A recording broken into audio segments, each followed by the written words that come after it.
आपण श्रीगोंदा तालुक्यातील ढोरचा या ठिकाणी एक श्रीगोंदा तालुक्यातील दौरा करून एक जनसंवाद आपण या ठिकाणी लोकांशी साधलेला आहे। तर आपल्याला या संदर्भात काय वाटलंय? आपण आज श्रीगोंदा तालुक्यात ढोरजे गावाला व्हिजिट केली आणि या गावात जे पण लोकप्रतिनिधी आहे, ग्रामस्थ आहे, त्यांच्या विविध शासकीय योजनांबद्दल कशी त्यांची फलनिष्पत्ती आहे किंवा त्यांची अंमलबजावणी कशी चालली त्याच्याबद्दल त्यांच्यासोबत चर्चा केली। याच्या समवेत जे गावाचे वेगवेगळे मुद्दे आहेत, त्यांचे रस्त्याची अडचणी असेल, विजेचा प्रश्न असेल, शेतीचा प्रश्न असेल, या सर्व मुद्द्यांवर सुद्धा त्यांचं म्हणणं ऐकून घेतलं आणि ज्या ज्या ठिकाणी शक्य असेल ते आपण डिस्ट्रिक्ट लेवलवरून त्यांचे प्रश्न सोडवण्याचे प्रयत्न करणार आणि काही विषय जे राज्य पातळीवर असतील त्यासाठी पण आपण प्रयत्न करतोय। या माध्यमातून जी वेगवेगळी शासकीय योजना आहे त्यांच्या बद्दल लोकांपर्यंत माहिती पोहोचली पाहिजे आणि ग्रामपंचायत आणि गाव पातळीवरचं जे फीडबॅक आहे तो पण या योजनेसाठी आपण घेतलेला आहे आणि त्याच्या जे सूचना आम्हाला प्राप्त झाले त्यानुसार आम्ही पुढे 1 महिन्याच्या आत ते मॅक्सिमम ज्यांचे कामं आहेत ते मार्गी लावण्याचा आम्ही प्रयत्न करणार आहोत। सर, अजून एक प्रश्न होता आपल्याला।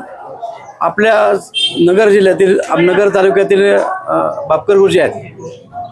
बापकर गुरुजींनी स्वतःची पेन्सिल पूर्णपणे त्या रोडसाठी घातलेली, गुंडेगाव आणि कोळगाव रोडसाठी। आता थोडासा रोड आपला तिथं राहिलेला आहे। इकडून आपल्या कोळगावच्या भागातून त्या पायथ्यापर्यंत डांबरी झालेला आहे पूर्ण। तिकडून गुंडेगाव गावावरून सुद्धा डांबरी वरपर्यंत झालेला आहे। आता थोडासा स्पॅच राहिलेला आहे, साधारणतः अर्धा पाऊण किलोमीटरचा। याबाबत गुरुजींनी जी तळमळ केलेली, आता त्यांचं वय खूप झालंय, थकलेत ते, आणि ते त्यांचं आम्ही तो विषय त्याबाबत तुम्ही थोडंसं निघाला होता, आम्ही त्याचा पाठपुरावा करू आणि ज्या ठिकाणी अडचण असेल, पीडब्ल्यूडीची असेल किंवा वन विभागाची असेल किंवा दुसरा अतिक्रमणचा विषय असेल ते मार्गी लावू आणि तो रस्ता पण आम्ही प्रयत्न करतोय की लवकर पूर्ण करू।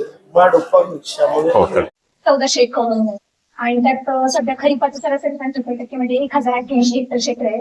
त्यात आपली सध्या 65% म्हणजे 707 हेक्टरवर पेरणी झाली।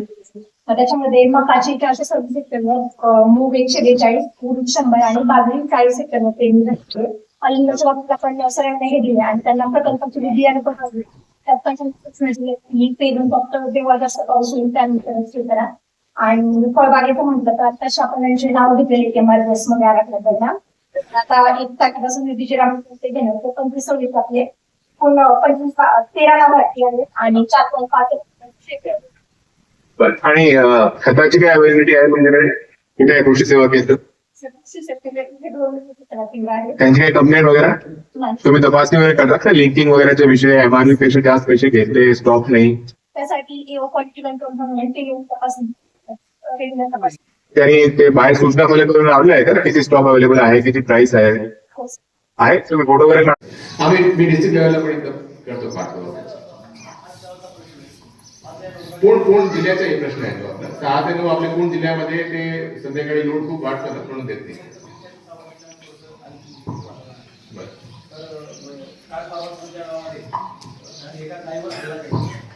बचावली आणि शेतकरी सुद्धा बचावली। तुमची विनंती राहील मांडवून घाटामध्ये सुद्धा ज्या ज्या ठिकाणी गावठाण आहे तिथं लाईटची खूप गंभीर अवस्था आहे। 6 ते 9 बिलकुल लाईट नाही आणि आता सध्या पावसाचा मान्सून असल्यामुळे अजून ते थोडंसं नाही मी बोलतो त्यावेळेस पण बोलतो आणि तुम्ही काय पर्सनली सर आमचा शिवपानामध्ये आम्हाला चांगलं सहकार्य केले।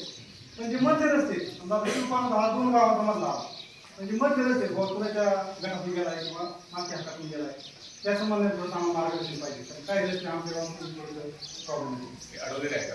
असं जाणीवून कोणी आवडत नाही, पण जे जुने झाले किंवा मग आता त्याचा किंवा मोठ्या नाही केलेले नाही साहेब, 2 मिनिटं रस्ता अडवलेला आहे आमचं। म्हणजे जे आता तुम्ही रोड पाहिला ना काशीला, तो रस्ता आमचा म्हणजे एकदम तिकडून झालेला आहे, इकडून बी झालाय, पण मध्ये थोडासा शेतकऱ्यांनी अडवलेला आहे। 2 शेतकरी। किती शेतकऱ्यांनी अडवलेलं आहे?